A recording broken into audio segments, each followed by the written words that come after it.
USA Today has a report that is not surprising, but it is confirming that LeBron James is not happy with the Cleveland Cavaliers offseason. They lost David Griffin, the GM.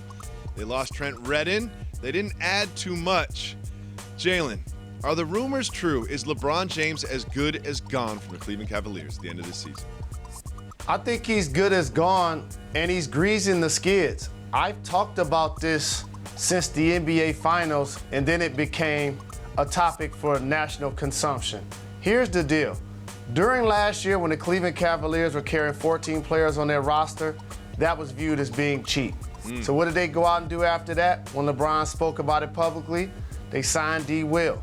They signed Andrew Bogut. They acquired Channing Frye the prior season. So now all of a sudden, they're trying to do what they can to improve their roster.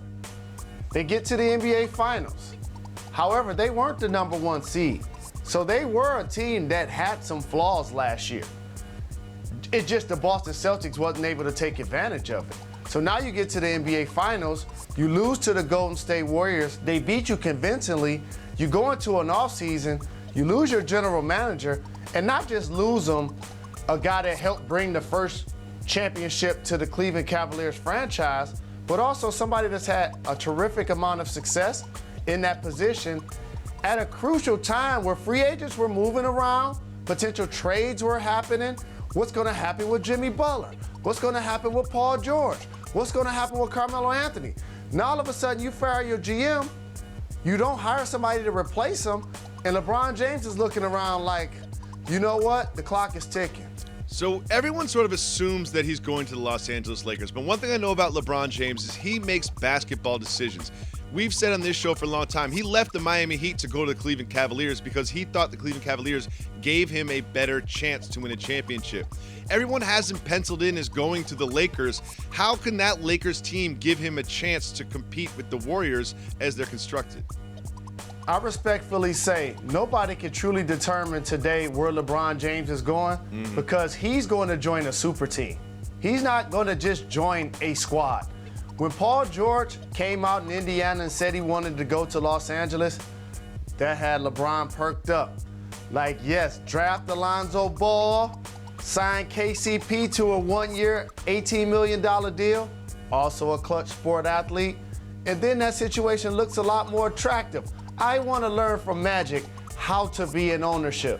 And then all of a sudden, Paul George gets traded from Indiana to OKC. The Lakers don't look as attractive for a player at this point of his career, still the top player in the game, not interested at all on rebuilding. He wants to go to a ready-made situation where it's championship or bust. I think that's a good point to be made because LeBron James does not want to be around a young core group of players and like mentor. That's not where he is in his career. He's at the peak of his abilities. Another thing is, you mentioned this a second ago, LeBron James doesn't know what team he's going to go to, but we don't think he's going to stay in Cleveland, and he's definitely going to give himself a chance to win a championship. So there is only sort of a handful of teams that he could possibly go to.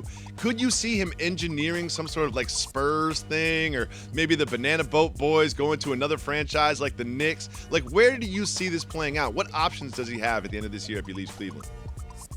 The one thing I'm noticing about the landscape of the league is that a player like Kawhi Leonard and Coach Pop, you would think on paper that people would want to go run with them, but from the outside looking in, it may look like it's dressed in overalls and seem like work. So therefore, people aren't exactly enthusiastic about going to a team that's going to limit their minutes, cut into their stats, have a coach that's barking in their face doing a mid-January game on the road, somewhat suppressing your personality.